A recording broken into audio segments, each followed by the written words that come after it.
The story of our food. See, I like stories, and as I was thinking about how to give this talk, I think the best way to give it is with a story. It's a story about how we feed ourselves, what breakfast looks like in Beijing, a place I desperately want to go to, what it looks like in Birmingham, Alabama, a place where I was raised, what food looks like on the streets of Lagos, Nigeria, and on your plates at some of your hotel rooms tonight. What does it really look like to feed 7.1 billion people? What does it look like? What does it feel like? See, the funny thing about food is so connected to who we are, right? To our values, to our identity. The story we tell ourselves, about who we are, about who we want to be. And increasingly, that story today, and more so every day, looks pretty damn crazy. Because food, guys, is a broken system. See, I know education and healthcare are two broken systems too. Trust me, I've seen Ken Robinson's TED Talk on the lack of creativity in education. I used to live in Liberia without a light bulb, so I know how broken energy can be. I live in the United States under America's healthcare system, so I know about broken healthcare systems. But food really stands among itself. Food is broken through and through, and there are a lot of areas of the food system that are broken for the environment, broken for our health, and totally misaligned when it comes to our values. But one area that I think really helps us illuminate just how broken this damn thing is animal farming.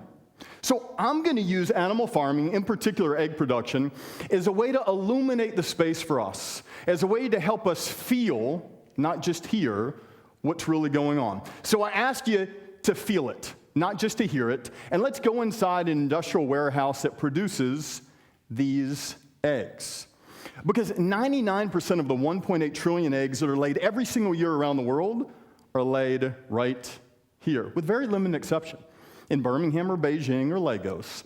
This is where your eggs come from. So let's walk through this industrial warehouse together. Let's walk through the doors and you'll find a very dimly lit facility. The first thing that'll strike you is the sound of about 150,000 screeching birds as you walk through the door. The second thing that'll hit you right in your face is the stench. So feel, if you will, a handful of trucks loading themselves up with vomit and urine and lots of other disgusting stuff, dump them on a landfill, really smell it, and that's what will hit you when you walk into these places. Your eyes burn, and you notice something. You notice that on your right side and on your left side, you have row upon row upon row of cages stacked on top of each other. And you notice one particular cage on the third row on the right. And you notice that cage has 9 birds, female birds. And you notice that those birds are crammed body to body next to each other. You notice that the space is so small they can't flap their wings, and you hear from someone who works there that those birds live in that cage for 2 years. And then someone else tells you that for those 2 years, those birds are fed massive amounts of soy and massive amounts of corn to feed crops that require a whole lot of water and fertilizer, which require a lot of oil. And you think, my God, this is a bizarre place. What does it look like to feed 7.1 billion people on this planet? What is the story of your food? Well, increasingly, it's devastating to the environment. Listen, I understand how bad transportation is for greenhouse gas emissions. I get it. But let me tell you about the world of animal agriculture. 18% of the world's greenhouse gas emissions come from systems like that one. 18% is more than all the trains, planes, and all the transportation sources combined. And it actually makes logical sense when you think about it. Because imagine you're a bird in one of those cages, and all you do every single day is gorge out on soy and corn, requiring all this land and water and fertilizer. And you start to realize that's why the food to energy conversion ratio of eggs, 39-1, is so bizarre.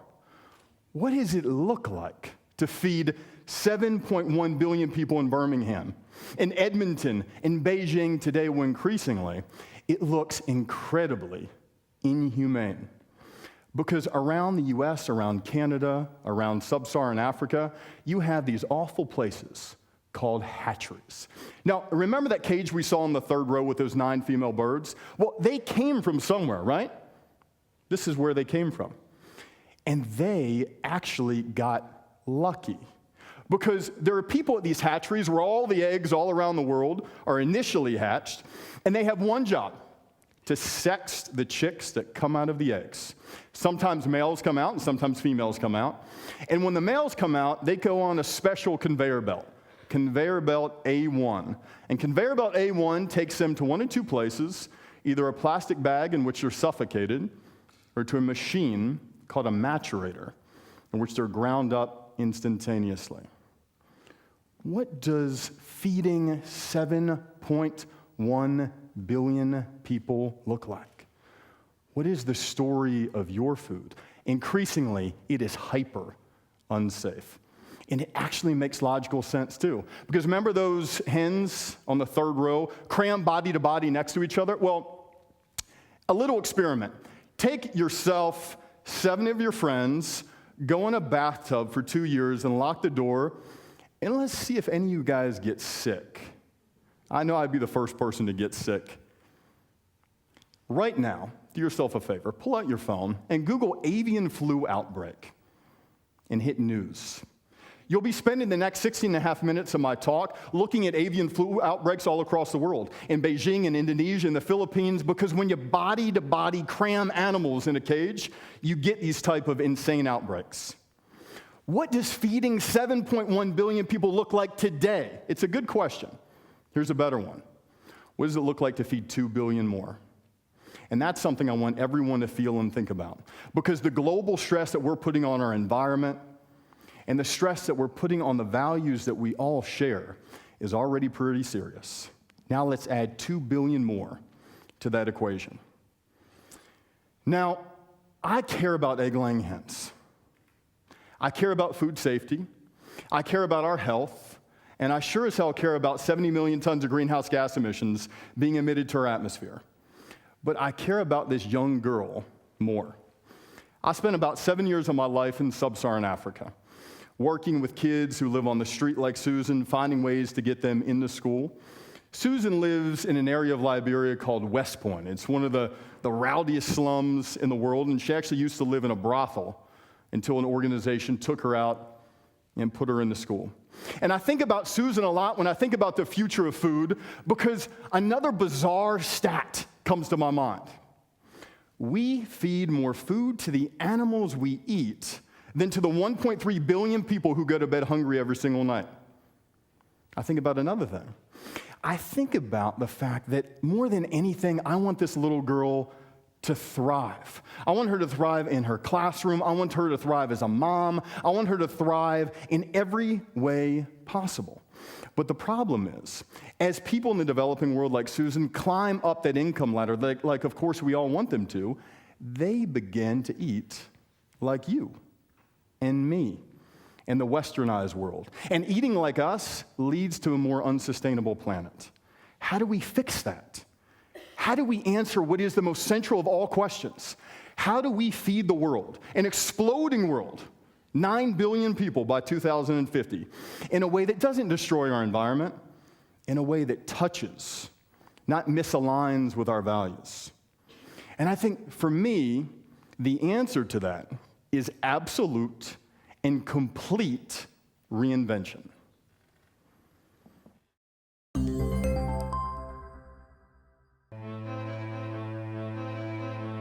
If you were starting from scratch, figuring out a way to deliver protein to human beings, you wouldn't use an animal. Science would tell you to do something different. Only 25% of the weight of a live chicken is consumable meat. So you are keeping alive an animal that much of it doesn't have much to do with what consumers actually eat. These chickens are fed massive amounts of soy and massive amounts of corn, which require massive amounts of fertilizer, which require massive amounts of oil. 51% of climate change emissions can be attributed to livestock. So we see a system like that and we say, this is just absurd. Where is all the innovation in the food space? We want to create a whole new model that makes the current system obsolete. All the plant-based materials that are in the universe are open to us to use. to be able to take from the field a much higher percentage of what's being produced will give us a lot more room in terms of how many people we can feed. So how do you take a variety of plant-based components out there in the world, bring them together, and replicate this miracle of nature? Less land, you'd use less water, you wouldn't have to cultivate biological systems like animals, and you could deliver the same experience. Why wouldn't you do it?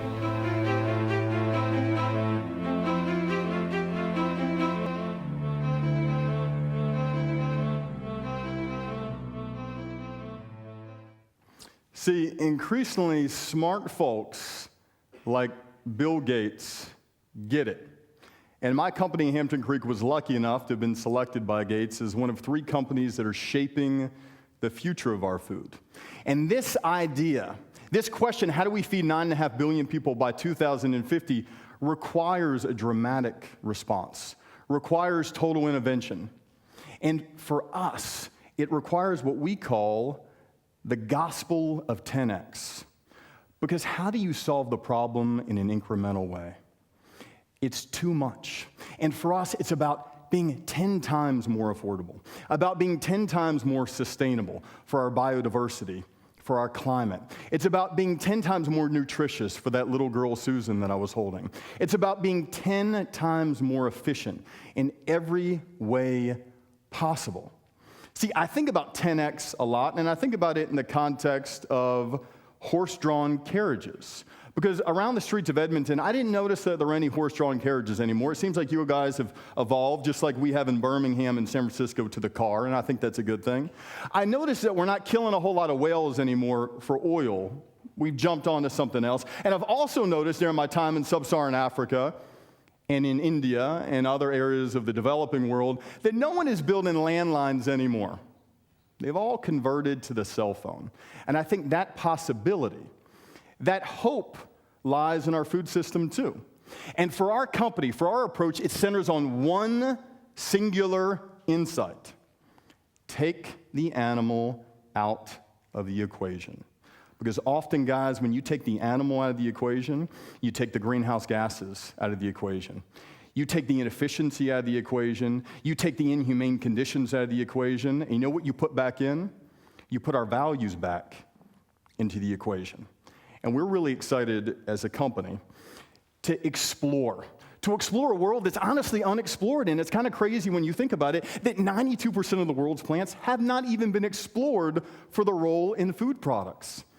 Plants in the US and Canada, all across Liberia, all across South Africa, have these amazing functional properties, similar in a lot of ways to that chicken in that cage that you guys were introduced to earlier. Now, let's take one of those eggs that chicken lays, and it is kind of amazing when you think about it, that an egg that is the end result of a hen's ovulation cycle does all this incredible stuff in food. It's kind of a miracle. I mean, it causes cookies to bind together, so when you hold a cookie, it doesn't just fall into pieces in your hands. It holds oil and water together in mayonnaise. It makes cakes rise. It even scrambles up like an egg. But the incredible thing about plants that we've realized is that they can do the same thing. And this is what our scientists do. Every day we look at the world's plant species and we ask ourselves the questions. Does it coagulate? Does it bind? Does it build volume? What are these plants doing that eggs aren't doing and other animal products aren't doing? How can we select plants that are 10 times more affordable, 10 times more sustainable? But of course, it's one thing to look at it under a microscope or a protein gel, and it's another thing to put it in a damn cake, right? Because you can't make a cake, a proper cake at least, without an egg. I honestly can barely make a proper cake with an egg, so I struggle particularly at any type of baking, but that's why I have a team of brilliant scientists doing the job for me. But we like to go fast, right? We select one plant, we put in an egg, and back in the day, it took a while. It took about 60 minutes to get this cake up and going. But we're in a rush. We're impatient. We got a broken food system. Let's go a little bit faster. We said, let's take that cake and put it in a tube. Maybe we can go a lot faster if we bake a whole lot, and we call it bake-a-tube. But we're still impatient, and we want to go a little bit faster, so we invented something called micro cakes that enables us to bake up 100 cakes in less than 10 minutes to really screen through the world's plant species to see if we can find these functional properties that really work. But it's not just about having a cake rise, right, or holding a cookie together. It's also about emulsion. Can it hold oil and water together and things like mayonnaise? And our scientists rocket that too. We rocket exploring it, finding it, and identifying the hits that will end up being 10 times better than that animal in the cage. Now, we really get busy when it comes to these protein gels, because protein in a lot of ways is the center of all these things. And we're really excited about identifying new plant-based species that can do things that people have never seen before. For example, it's one thing to put plants in a cookie, right, or cake or mayonnaise, but could plants actually scramble up like an egg? That'd be pretty cool. Our philosophy is to look at the existing model out there, look at the existing model of food and say, enough. Let's create a whole new model.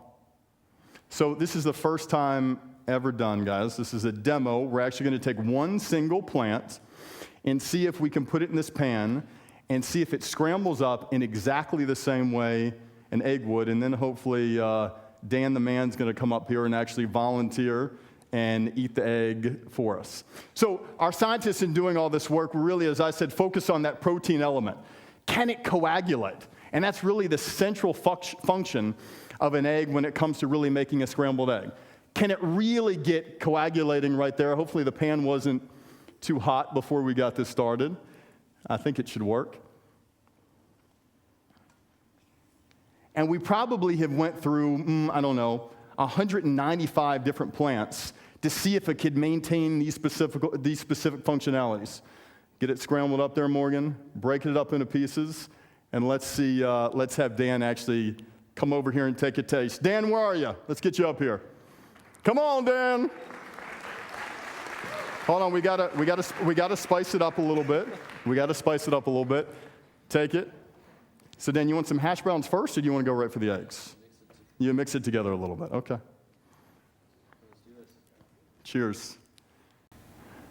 Tastes like an egg. Boom. That's where. It's good. We'll have more for all you guys after the talk. So let me just leave you with this. Innovation has been used to solve a lot of big needs in this world, from hunger to global health issues. And I just want to say it feels, as a company, as an individual, really blessed to be talking to you about how we think innovation can make a difference in this space. Thank you.